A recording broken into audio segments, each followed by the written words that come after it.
अच्छा स्वामी जी देखिए, आप तो आप तो खड़ाव पहनते हैं, लेकिन कभी कभी आपको हमने शूज़ पहनते देखे हैं जब आप फुटबॉल खेलने के मूड में होते हैं। लेकिन स्वामी जी बहुत सारे लोग जूता पहनते वक्त उसके टेक्निकल स्पेसिफिकेशन की तरफ नहीं जाते कि वो आरामदेह है नहीं है, टेक्निकली सही बना है नहीं बना है, और उसकी वजह से बड़ी सारी दिक्कत होती है। कई बार सख्त हार्ड सरफेस पे खड़े रहने से देर तक, और गलत जूता पहनने से, और वजन ज़्यादा जिनका है उनके अंदर एड़ी का जो निचला हिस्सा है वहाँ एक तेज़ दर्द होता है जिसे प्लांटर फेसियाइटिस के नाम से जाना जाता है।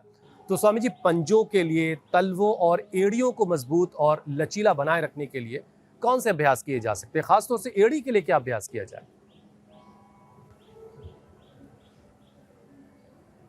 एड़ी के लिए तो जैसे हमने बताया ना, एक तो बैठ करके तो ये अभ्यास, और खड़े होकर के ताड़ासन इसके लिए बेस्ट है। इसका दूसरा कोई विकल्प ही नहीं। फिर देखो, हाथों में कुछ इस तरह की बाजूबंद लोग बैठते हैं, 3 जगह 4 जगह बल्कि गलत चीजें करते हैं।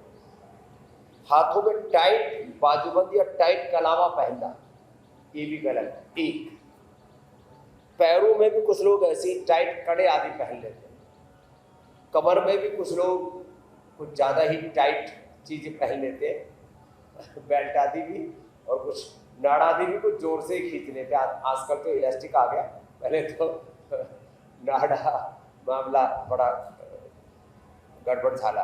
फिर कुछ लोग टाइट ये जो है ना, क्या पहनते हो, टाई, ये भी, ये सब टाइट जो आप टाई पहनते हैं आंखों के लिए, ब्रेन के लिए बड़ी खतरनाक होती है। ऐसे ही कमर में जो पहनते हैं आप, उससे बहुत प्रकार के आपको दाम्पत्य जीवन की दुश्वारियों से लेकर के पैरों में भी ऐसे और फिर ये जो तो अच्छी ऊंची वाली हिल पहनती है, जिन पैरों की थोड़ी कम हाइट होती है अथवा कुछ, और वो हिल में भी 1 इंच की भी नहीं होती, शायद आधा इंच की पीछे हिल होती है, और खट से गया पैर मुड़ा मोजाई, और फिर उसमें लंबे समय तो खड़े रहना ही अपने आप में एक चैलेंज होता है।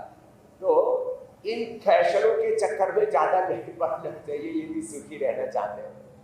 भाई कोई खास प्रदर्शन के लिए पहनना हो तो भाई वो अपनी चॉइस है, लेकिन ये आपका लाइफस्टाइल नहीं हो सकता। तो ये जो इतनी बातों का थोड़ा ध्यान रखें।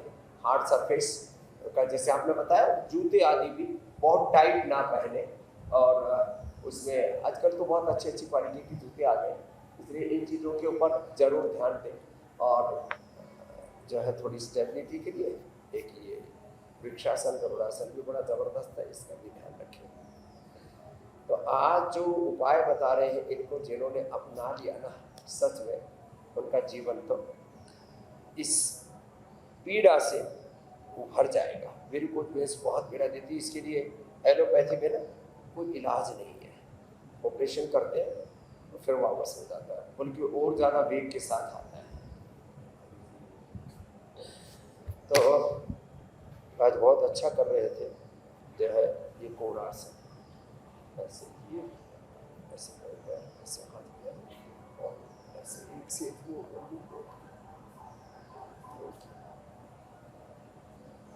ये सब अभ्यास बड़े अच्छे हैं। ऐसे ही पहले सामने, फिर ऐसे। स्वामी जी देखिए, हमारी कोशिश होती है कि जब हम कोई एक विषय चुने तो उससे जुड़ा हुआ जितना भी सवाल हो सकता है किसी के मन में, उन सारे सवालों के जवाब लोगों को मिल जाए, ताकि उससे जुड़ी हर एक परेशानी से हर किसी को निजात मिल जाए।